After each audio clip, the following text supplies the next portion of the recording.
நாமும் எம் வரலாற்றின் அழுகுரலும். வரலாற்றின் இருண்ட பக்கங்களாக, மனித குலத்தின் ஒட்டுமொத்த மனச்சாட்சியை உருக்கும் நிகழ்வுகளாக உலகின் ஒவ்வொரு மூலையிலும் மனித புதைகுழிகளின் கண்டுபிடிப்பு பார்க்கப்படுகிறது.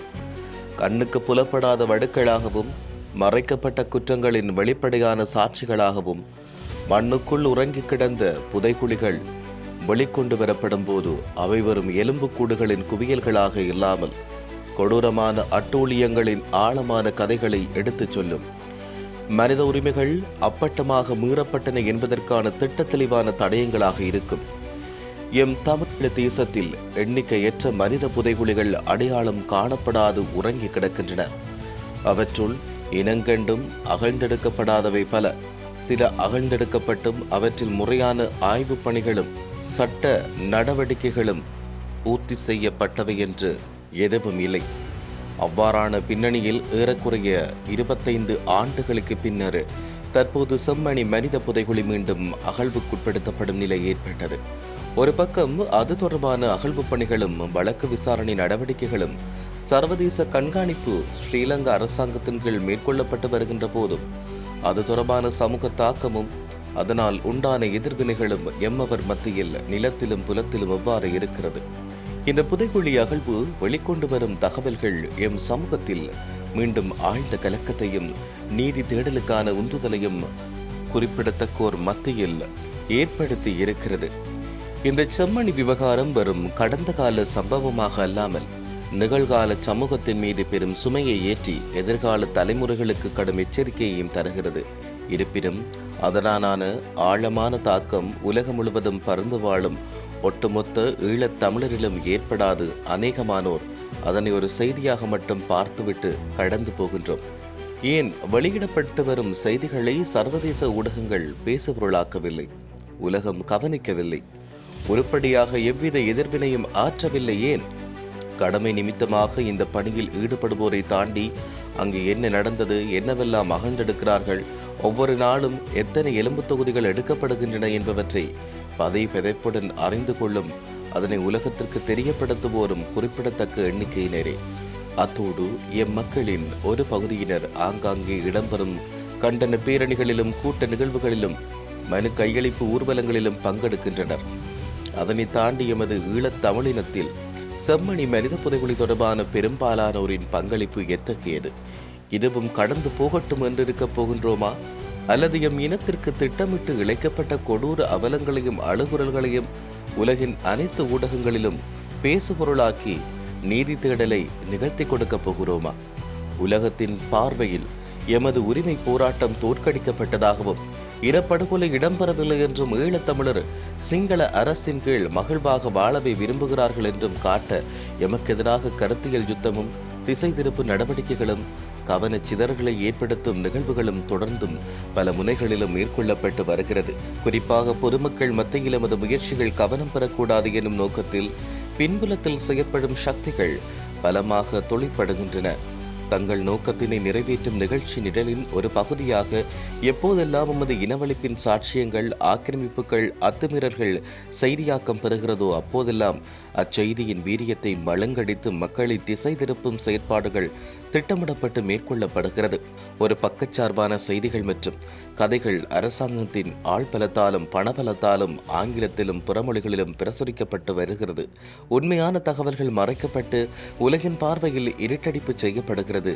காலப்போக்கில் எமக்கு என்ன நடந்தது என்பதே மறக்கடிக்கப்படுகிறது. தாயகத்திலும் புலம்பெயர் தேசங்களிலும் கலை நிகழ்ச்சிகளும், கேளிக்கை கொண்டாட்டங்களும், விளம்பர விருது வழங்கல்களும், வெற்றி கௌரவிப்புகளும் நிகழ்வுகளும் அமோகமாக தங்குதடையின்றி நடாத்தப்படுகிறது. மக்கள் யாவரும் மகிழ்வாக இருக்க வேண்டும், அதற்கு எவரும் தடை சொல்ல முடியாது. ஆனால் குதூகல நிகழ்வுகளை காலம் சந்தர்ப்பம் பாராது எல்லோரது கவனத்தையும் திசை திருப்பும் வண்ணம் நிகழ்த்தி எம்மீது இழைக்கப்பட்ட மிலேச்சத்தனமான கொடூரங்களை உலகம் அறிய விடாது. செய்திகளை மழுங்கடிக்க முனைவோருக்கு எம்மை அறியாது துணை போகலாமா? 2009ஆம் ஆண்டு இறுதி யுத்தத்தில் பல்லாயிரக்கணக்கான நம் உறவுகள் மடிந்து கொண்டிருந்த போது கொழும்பில் என்றும் இல்லாதவாறு தமிழர் வாழும் பகுதிகளில் தைப்பொங்கல் மற்றும் சித்திரை வருட பிறப்பு கொண்டாட்ட நிகழ்வுகள் களை கட்டி கரும்பு, பழங்கள், பூக்கள் விற்பனையில் அதிக உச்சத்தையும் தொட்டது.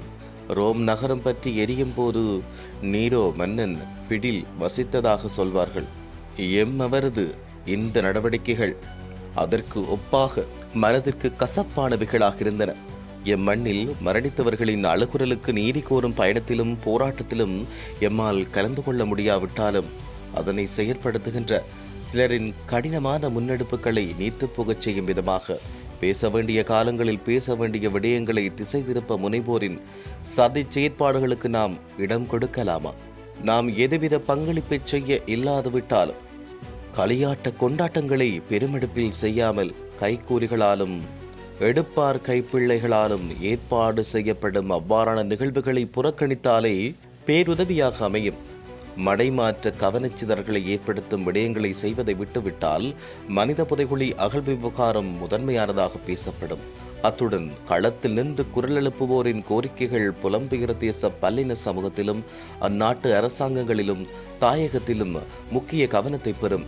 இல்லாவிட்டால் எமது தன்னிலை மறந்த சிந்தனையற்ற செயற்பாடுகள் அவர்களுக்கு என்ன எதுவும் நடக்கவில்லை, இங்கே ஒரு சிலரால் ஏதோ போராட்டம் மேற்கொள்ளப்படுகிறது, அங்கு அதே இன மக்களால் பலரால் கொண்டாட்டத்திலும் ஆடல் பாடலிலும் மெய்மறக்க முடிகிறது என்று உலகம் புறந்தள்ளிவிட்டு போகும். நம்மை அறியாமலே எமது சமூகத்தை தொடர்ந்து அவதானித்தும் சிந்தனை செயற்பாட்டாளர்களை கண்காணித்துக் கொண்டிருக்கும் ஆதிக்க சக்திகளுக்கும் என்னதான் நடந்தாலும் எம்மை ஒன்று சேர்ந்து ஒரே நீரோட்டத்தில் செயற்பட விடாது பார்த்துக் கொள்வோருக்கும் எமது நடவடிக்கைகள் திருப்தி அளிப்பதாக இருக்கும். இதனையா நாம் தொடர்ந்தும் செய்ய போகின்றோம்? அமெரிக்க வியட்நாம் போரில் ஒரு சிறுமியின் நிர்வாண படம் எதிர்பாராத அழுத்தத்தை ஏற்படுத்தி அப்போரை முடிவுக்கு கொண்டு வர வழி செய்ததாக நம்பப்படுகிறது. துருக்கி கடற்கரையில் கரையொதுங்கிய சிறிய நாட்டு சிறுவனின் சடலம் சிரிய போரின் அவலத்தை உலகுக்கு சொல்லி உலகத்தின் பார்வையை அவர்கள் மேல் திருப்பியது. பல்லாயிரக்கணக்கான சிரியர்களை மேற்கத்திய நாடுகள் அடைக்கலம் கொடுத்து இரக்கத்துடன் அரவணைக்க அடிகோலியது. இவை போன்றதும் அதற்கும் மேலானதுமான மனதை உலுக்குவதும் இரவில் தூக்கத்தை கலைப்பதுமான கொடுமைகள் ஈழத் தமிழருக்கு நடந்தும் புகைப்படங்களும் ஒளிப்படங்களும் வெளிவந்தும் அதனை உலகம் ஏன் கண்டுகொள்ளவில்லை? 2009 யுத்தத்தோடு இன அழிப்பு முற்றுப்பெறவில்லை. தமிழீழ தேசத்தில் அது கட்டமைக்கப்பட்ட பல வழிமுறைகளில் பல்வேறு வடிவங்களில் தொடர்ந்த வண்ணமே உள்ளது. அது போன்ற இன்னொரு புறம் சுயதேர்வின் மூலம் புலம்பெயர்ந்த நாடுகளில் பல்லின சமுதாய வாழ்க்கை பயணத்தில் அடையாளமும் தனித்தன்மையும் தாய்மொழியும் மறந்த இனமாக நாம் கரைந்து போய்க் கொண்டிருக்கிறோம். இந்நிலையில் நாம் வாழும் இந்த குறுங்காலத்தில் எம் இனத்திற்கு என்ன செய்ய போகிறோம்? தனிப்பட்ட வாழ்க்கையிலும் சமூக வாழ்க்கையிலும் ஒவ்வொருவருக்கும் வழிநெடுக எண்ணற்ற சந்தர்ப்பங்கள் வாய்த்த வண்ணம் இருக்கும். அவற்றில் நாம் எதனை தேர்ந்தெடுக்கிறோம் என்பதன் மேல்தான் எங்கள் ஒவ்வொருவரதும் எம் இனத்தினதும் எதிர்காலம் கட்டியமைக்கப்படுகிறது. அதன் அடிப்படையில் உலகம் போற்ற வாழ்ந்த பதிவை நாம் ஏற்படுத்தலாம் அல்லது வரலாற்று பக்கங்களில் இருந்து காணாமலும் போய்விடலாம். காலம் நம்முன் தரும் இந்த சந்தர்ப்பத்தை சரியாக பயன்படுத்த நாம் என்ன செய்ய வேண்டும்? செம்மணி மனித புதைகுழி விவகாரத்தை செய்தியாக மட்டும் பார்த்து சாதாரணமாக கடந்து செல்லாது அங்கு புதைக்கப்பட்டவர்களின் அழுகுரலுக்கும் வலிகளுக்கும் பதில் சொல்லும் விதமாக இது போன்றதொரு இனப்படுகொலை ஈழத்தமிழர் வரலாற்றில் இடம்பெறாதிருக்க இந்த பாரிய குற்றமிழைத்த அனைவரும் தண்டிக்கப்பட வேண்டி தாயகத்திலும் புலம்பெயர் தேசங்களிலும் இந்த விடயத்தை அப்படியே கிடப்பில் போட்டு விடாது அடுத்தடுத்த கட்ட நடவடிக்கைகளில் தொடர்ந்து முன்னோக்கி செல்ல எம்மவர்கள் அனைவரதும் சமூக பங்களிப்பு தேவை. முதலில் எம் உறவுகளை படுகொலை செய்தவர்கள் செய்ய தூண்டியவர்கள் அனைவரும் கடுமையாக தண்டிக்கப்பட வேண்டும் என்ற உள்ளார்ந்த எண்ணப்பாடும் சிந்தனை தெளிவும் எம் அனைவருக்கும் வேண்டும். அதன் நீட்சியாக எமது எதிர்வினை செயற்பாடுகள் பல்வேறு நிலைகளில் பலமாக வெளிப்படுத்தப்பட வேண்டும். இந்த புதைக்குழி அகழ்வுகளை வைத்து சர்வதேச சமூகமும் ஐக்கிய நாடுகள் சபையும் சர்வதேச நீதிமன்றமும் இலங்கையில் தமிழர்களுக்கு நடந்தது இன அழிப்புத்தான், அது இன்றும் தொடர்கிறது என்பதை ஏற்றுக்கொள்ளச் செய்தல் வேண்டும். அதற்கான நீதியை வேண்டவும் எஞ்சியிருக்கும் எமது மக்களையும் நிலத்தையும் காக்கவும் தகுந்த தருணமாக இந்த சந்தர்ப்பத்தை கையாண்டு கொள்ள முடியும். குற்றம் இழைத்தவர்களை விசாரணை நடத்த முடியாது. சர்வதேச கண்காணிப்பின் கீழ் இது தொடர்பான சகல நடவடிக்கைகளும் இடம்பெற வேண்டும் என்பது கூடவே ஆழமாக வலியுறுத்தப்பட வேண்டும். சர்வதேச சட்டங்களுக்கு அமைய இந்த இன அழிப்புக்கு காரணமான அனைத்து தரப்பினரும் விசாரணைக்குட்படுத்தப்பட்டு தண்டிக்கப்பட வழிவகை செய்தல் வேண்டும். அடுத்து எம்மவரது ஒருங்கிணைந்த எதிர்வினை செயற்பாட்டின் மூலம் மனித உரிமை மீறல் ஸ்ரீலங்கா அரசாங்கத்தின் உள் விவகாரம் அல்ல, மாறாக உலகளாவிய பெரும் பாதிப்பு என்பதன் அடிப்படையாகவும் இது போன்றதொரு ஈவிரக்கம் சிறிதுமற்ற கொடூரங்கள் எதிர்காலத்தில் எம்மவருக்கு இடம்பெறாது தடுப்பதற்கான சட்ட முன்னெடுப்பும் தீர்வு திட்டங்களும் கிடைப்பதற்கு அழுத்தம் கொடுக்க வேண்டும். மேலும் தமிழ போர் நடந்த காலங்களில் குறிப்பிடத்தக்க சில ஊடகங்கள் மட்டுமே சர்வதேச சமூகத்துக்கு இடையிடையே எம் மீது மேற்கொள்ளப்பட்ட தாக்குதல்களையும் அழிவுகளையும் அங்கொன்றும் இங்கொன்றுமாக செய்தியாக சொல்லியது. தற்போது தகவல் தொழில்நுட்பத்தின் அடுத்த கட்ட வளர்ச்சியும் பொதுமக்கள் மத்தியில் சமூக ஊடகங்களில் பாரிய தாக்கமும் எங்கள் கருத்துக்களையும் உண்மை தகவல்களையும் உலக மக்கள் அனைவருக்கும் இலகுவில் கொண்டு சேர்த்து பெரிதும் கை கொடுக்கிறது. ஒவ்வொருவரது கையிலும் ஒரு வகையில் ஊடக பலம் இருக்கிறது. அதனை நாம் எவ்வாறு பயன்படுத்துகிறோம் என்பது எமது சமூக பார்வையிலும் எம் இனத்தின் மேல் கொண்டுள்ள பற்றுதலிலும் நாம் வாழும் காலத்தில் என்ன பங்களிப்பையும் என்ன தாக்கத்தையும் ஏற்படுத்தப் போகிறோம் என்ற சிந்தனை திறனாலும் வெளிப்படும். எம் வசமுள்ள சமூக ஊடகங்களின் மூலம் வெட்டியாக கதை பேசுவதையும் அர்த்தமற்ற விவாதங்களில் ஈடுபடுவதையும் கிளுகிழுப்பு செய்திகளை பகிர்வதிலும் மேலாக சமூக பொறுப்புடன் செயற்படின் செம்மணி படுகொலையின் அவலங்களையும் எம்மவரின் உண்மை கதைகளையும் அனைவரையும் சென்றடையச் செய்து முழு உலகமும் செவிசாய்த்து கேட்க வைக்கவும் எமக்கான நீதியை கோருவதற்கான பக்கபலத்தையும் உருவாக்க முடியும். நாம் பேசப்பட வேண்டிய விடயங்களை தவிர்த்து பேசுபொருளற்ற தகவல் துணுக்குகளை பற்றி அலசி ஆராயும் நிலைக்கு சுயமாகவும் புறசக்திகளாலும் தந்திரமாக தள்ளப்படுகிறோம். நாம் விழிப்புடன், அதாவது எச்சரிக்கை உணர்வுடன் இருக்க வேண்டும். அந்த விழிப்புணர்வு தான் குறிக்கோளை அடைய எண்ணியதை துணிந்து நிறைவேற்ற உறுதுணையாக அமையும்.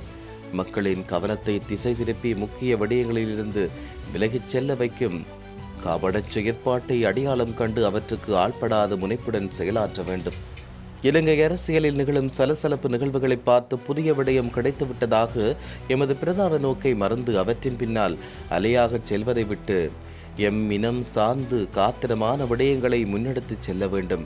அது மாத்திரமன்றி உண்மை மற்றும் நல்லிணக்க ஆணையங்கள் அமைக்கப்பட்டு நாம் பாதிக்கப்பட்ட மற்றும் அனுபவித்த கதைகளை பகிரவும் வரலாறாக பதியவும் வாய்ப்புகள் ஏற்படுத்த உந்துதல் வேண்டும்.